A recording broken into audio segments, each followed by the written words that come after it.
Huge win for De'Aaron Fox and the Spurs on the road. They are headed to Vegas with the last spot in the NBA Cup semifinals. All right, let's take a look at those matchups. The Thunder will take on the Spurs. The Knicks face the Magic, and both games are on Saturday right here on Prime. Welcome on in. The quarterfinals are done. The semis are just ahead and Vegas awaits. I'm Taylor Ruggs, joined by John Wall, Steve Nash, Blake Griffin, and Udonis Haslem. We know who we're going to be watching in Vegas, guys. Exciting stuff. Yeah, I mean, the games wasn't that. I mean, it was a little BTA tonight, but at least we got to a conclusion. The semifinal games will be great. It's got to be. It's got to even out. Yeah, there's brighter days ahead. I mean, listen, the Spurs got this done with exactly what you said, Steve. They stayed true to their game. Yeah, I mean, they're an athletic team. You know, their pace, their speed, they got in the paint, they got to the free throw line. Too much for the Lakers. The Lakers had a hard time containing them, taking the ball out of the basket. You know, they couldn't get any easy opportunities at the other end. They couldn't really find that rhythm, get over the hump. So Spurs were great. You know, they got tested too at the end where the Lakers brought it back. Crowd went crazy, and they were able to kind of weather the storm. That's where De'Aaron Fox really comes in clutch. I mean, he does such a good job of steadying the ship. You know, and we saw earlier on in the Spurs season, there were some games where things would go bad at the end of quarters, end of halves, but De'Aaron just does such a good job of coming down. It's not necessarily making a big shot, but just giving them poise, giving them like a sense of calmness. And tonight he did hit big shots. Yeah, I think they just needed him. He's a guy that's a floor general, like we talked about, a guy that can change his speed and pace at any time. But he made the right plays. I think the only time the Lakers really got a chance to get back, like we said, they settled for those tough threes and took those late shot clocks. That's the only time the Lakers had an opportunity. Outside of that, when they moved the ball, got 2 foot in the paint, found their shooters, and got to the free throw line, the Lakers couldn't do nothing with them. 48 points off the bench. Like, none of us, I don't think, saw that coming with 48 points off the bench. We knew that they would emphasize pushing the pace. We knew that they would use their speed, but we did not know that their bench would step up like that. And this is with Wemby out. So we're talking about just a team that once Wemby comes back, you have guys that have battle tested, they've built confidence. So when you need these guys, they can step in, plug and play. Yeah, the Spurs are now 9-3 without Wemby this season, which is just incredible. We got to take a moment to talk. Stephon Castle had 30 in this game and came up huge for his guys, Blake. Yeah, he was great attacking downhill, putting the right people in pick and rolls, getting to the rim, drawing some fouls. He's playing with a lot of poise, and he's doing that thing that we always talk about. He's using his athleticism to create for others, and it's showing. He's been really, really good for them all game long. Change of direction, quick lay, getting back on defense. By the way, he also sat down and defended. He guarded Lucas, switched on the AR. He made the night tough for multiple guys on the defensive end. So I love when I see these young guys come in and have this offensive game like this, but also come down and influence their team defensively as well. Yeah, it's been so exciting just seeing all the young talent in the NBA this year. But we got to talk about the other side of things. The Lakers, I don't really know how to say it other than that defense, not good. Yeah, defense wins championships. So we're talking about actually having championship aspirations, and they serious about it, then they know that's not the way to get it done. And they've got guys in that locker room that have been there. They understand what it's going to take. So they understand that they got to fix that if they're serious about winning the championship. Obviously, they can score with the best of them, but they have to get stops in. When you're talking about a team where you got 3 or 4 guys where we can just space you out, isolate you, and get in the paint and create a mismatch, that's not going to work. And it's a lot harder when you got a real speedster on your side. And with that, it is time now for Best Seat in the House presented by Wayfair. We welcome in De'Aaron Fox. Look at Cornette. Look at Cornette. Morning. I told him y'all need to get my shirt. Oh, Darren, I need one of those. Uncle Luke. they just passed them out in the locker room. So we need those. Yeah, you got to save one for Blake Griffin. Incredible, De'Aaron. Thanks so much for joining us. I mean, huge win headed to Vegas for the NBA Cup semis. And we said in the studio that this team stuck to their identity all game.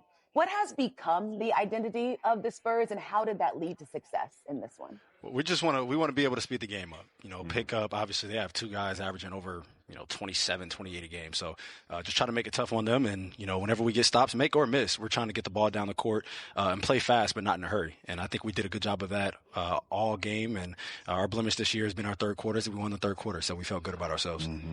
What up, De'Aaron? It's Jay Wall here. I just wanted a question of, how are you mentoring Dylan Harper? And also, what is your role knowing you're a clutch player and you can help Wemby out and help those guys close those clutch games out when you're ready? I mean, for me, those guys are ultra talented. There's not a lot that you can just teach them skill-wise, but just about the game, about the NBA. And for me, for him, I just want him to continue to get downhill, continue to play the way that he plays, regardless of who's on the court with him. And I feel like whenever we share the court, when I don't have the ball, I draw attention. So I play off the ball a lot, and those guys get to do what they do. And I think it makes us better as a team. De'Aaron, great game tonight. Steve Nash here. Just wanted to ask what you think the potential is for this squad. I mean, Wemby's ceiling is unprecedented. He's obviously going to get a lot better, but he impacts the game so much, especially defensively now. You just mentioned the other young guys. They have a leader like yourself. Harrison Barnes has been huge. How far can you guys go this year? I mean, I think the sky's the limit, especially for the talent that we have on this team. Just from the first guy to the 10th guy, I think we have so much talent. We've had a bunch of McDonald's All-Americans, first-round picks, but we're continuing to build, and I think guys are continuing to learn how to win. And, obviously this isn't a one-season thing. We want to continue to build through the years out, but I think the sky's the limit for this group. De'Aaron, this Blake, man, congrats on the win. We just talked about some of the supporting staff, but I want to talk about the guy on your shirt. Yeah, I mean, obviously Wemby's been out, and that's a role that is almost impossible to fill. But talk about how good Luke Kornet is, and just how he plays his role, and that's it. Also, one of the funniest teammates I've ever had. If you have a good Luke Kornet story, I'm sure you already have tons. Nah, Luke's been great, man. Just one, like you said, on and off the court, he's been great for us. And I mean, you feel like he's one of the best backup bigs in the league. And then obviously, Vic goes down and he steps into that role just seamlessly. Obviously, Vic is a tough guy to step into both offensively and defensively, but Luke's been excellent for us. And I mean, this alone, like you get a game-winning block, and the first thing you think to do is that. It's like, how do you come up with this? But Luke is great. He's a great dude, but just being around him both on and off the court, like you feel his energy. Absolutely. De'Aaron, you did hear great night tonight, but you guys pretty much dominated the whole game. But there was a time when the Lakers made a little run. But I noticed that time when they made the run, the ball was in your hands. You got everybody where they needed to go, and then you end up being a recipient of somebody getting the paint, spraying to you for a three in the corner. Can you talk about just, even though you're a young guy, you're still like the veteran to these guys, and when games get close and young teams usually fold and make mistakes, you're the guy that gets those guys poised and make sure everything goes the right way. Yeah, I think just figuring that out. Like I said, with such a young group that we have, winning games like this are tough. You're playing against a team that has guys that won championships and done this and done that. But you go up 20, then it gets to 15, then it gets to 10, and you're on the road. Now it's like it's put up or shut up at that point. So for us, they look to us. But like I said, man, the talent that we have in this locker room and the young guys out there, they still go out there, they play to their instincts, and I think good things happen whenever you're poised and do that. De'Aaron, you said something I love, which is that you all play fast and not in a hurry. John, I know that resonates with you. Yeah, De'Aaron, they always say there's a lot of comparison with us with our speed and our ability to get down the hill and get to the paint. What is your mindset when you put 2 foot in the paint, like you're finding your teammates making plays and knowing when to be aggressive to score? Yeah, I think it's so tough for a lot of guys who have the attributes that we do have. Like I said, you're playing fast, but at some point, some guys just get out of control with it. And I think that we're in such control, we can start, stop, get to 100, get down to 50, get to 15, back to 70. Like, whenever you're able to change speeds like that, I think it's much better than just being able to run fast. And once I learned that in this league and once I touch the paint, I think good things happen. Either they collapse and I'm able to kick the ball out. They don't collapse. We're one-on-one. We finish at the rim. Like, there are so many options that you can get to whenever you get there and play off of 2. This matchup in Vegas is going to be incredible, elite talent on both sides. I think that some teams may hear they're facing the Thunder and they hear an uphill battle, but what do you hear? I mean, that's a team that just won a championship. I mean, they're on a roll right now, and obviously that's a tough task. But at the end of the day, we go into any game and we feel like we can win. So like I said, we have a talented group. I feel like we can beat anybody. And in this league, crazy things happen. They think they're 1 losses to Portland, who I don't even know if they have a winning record right now. But not to slight anybody, but that's a team I think right now might be looking on the outside, and they beat the best team in the league. So anything can happen on any given night. Hey, we love it. We're hyped. Come on, De'Aaron. Hey. Listen, we are going to be in Vegas, and that means you got to bring some extra shirts. Blake needs one. Yeah. I'll ask them if we got some more. Appreciate it. Thanks. Great to see you, De'Aaron. Congrats, man. Congratulations, brother. See you in Vegas. See you in Vegas. Keep getting in that paint. Great stuff. We're going to get you a shirt, Blake. Oh, I can't wait. Don't you worry. I can't wait. And I love the love to John Wall. He said, guys like us, we had to learn how to play quick. A bit of Kentucky love there, you know. All that. Except he said it's hard for guys like us. Yeah. I would kill. Made it look pretty easy. One day with your wheels. I mean, listen. Right. Most of them guys from Kentucky took a pay cut when they came to the league anyway. So. Absolutely. What the Florida boys doing down there. UD, I wanted to say it earlier, and I didn't say it. Don't worry, Blake. I'm I'll say so it for glad you everybody. said it. You took a pay cut to come to the league when you went to Kentucky. We know it. Some of us just went and played for the love of the game. And for academics. John couldn't even fight Ooh, it. sorry, I lost you on that one. He couldn't even fight it. They got it. All right, coming up, the Thunder ran their record to 24-1 on the season and 5-0 in this NBA Cup. Much more on their dominant performance in the quarterfinals coming up next. All right, let's revisit our game. Shai Gilgeous-Alexander and the Thunder looking to keep their win streak alive and move on to the NBA Cup semis. Shai here drives in, gets the shot, of course. The and gets art. it to fall through contact. Just The art. Did they not watch our demo? Told you what was going to happen. Just before the half, Cason Wallace kicks out to Jalen Williams for the three. Thunder lead by 26 at the half. You heard that correctly. In the third quarter, though, things get heated here, UD. Hey, I mean, you down 40, you might as well get one in. Might as well. But that makes you There you mad. go, hyping the crowd up. That makes you mad, because now he's not SGA. even... Look at SGA's face. You can't believe it.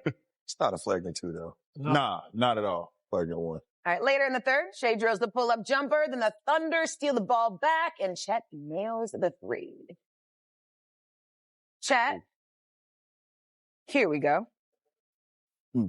Finished with 24 points, and the Thunder matched the 2015-2016 Warriors for the best 25-game start at 24-1. And the Thunder are headed to Vegas. After the game, Allie Clifton caught up with SGA. Shai, you guys are the number one defense in the NBA for a reason. Yet tonight felt like you guys jumped yet another level. Why does this team continue to find ways to elevate on that end of the floor? Yeah, we hold ourselves to a high standard. Most importantly, it's about us getting better. No matter where we're at today, we want to be better for tomorrow. And then there was a little bit of money on the line, so we woke up on the right side of the bed this morning. We're going to get to that in a moment, but multiple guys tonight in double figures. You guys had 22 threes combined as a team that had this place rocking. What was so special about the offense? Yeah, we just moved the ball really well, played together, played with purpose, was very decisive on offense, and tried to play through our comfort zone. And when we do that, we're pretty good offense. Vegas, money on the line. Indeed, you guys punch your ticket yet again. How do you rewrite the script from a season ago? Yeah, we should be in good position. We've gotten a lot better since last year. But we'll see how it goes. We'll go out there and try to get 2 W's. Shai, I appreciate the time. Appreciate it. Thank you. All right, SGA, always phenomenal. And after a game like that, we have been tiptoeing around it a bit. Steve, you mentioned this in pregame. There is a legitimate argument that Shai is the best scoring guard that we have seen since MJ. Does that feel like a reach to you? Numerically, no. You know, I mean, it's so difficult to compare eras. You know, it's kind of a fool's errand in a way, you know, and comparison is a thief of joy. How do you like that one, BJ? That was not great, bad, dude. right? That was great. Terrible. Shout out VJ Edgecombe earlier in the season. So I think, you know, it's interesting because there's someone I idolize. I grew up, Michael Jordan, there's no one, but like he's statistically getting in conversations that you never thought anyone would get near when you talk about the greats of the game.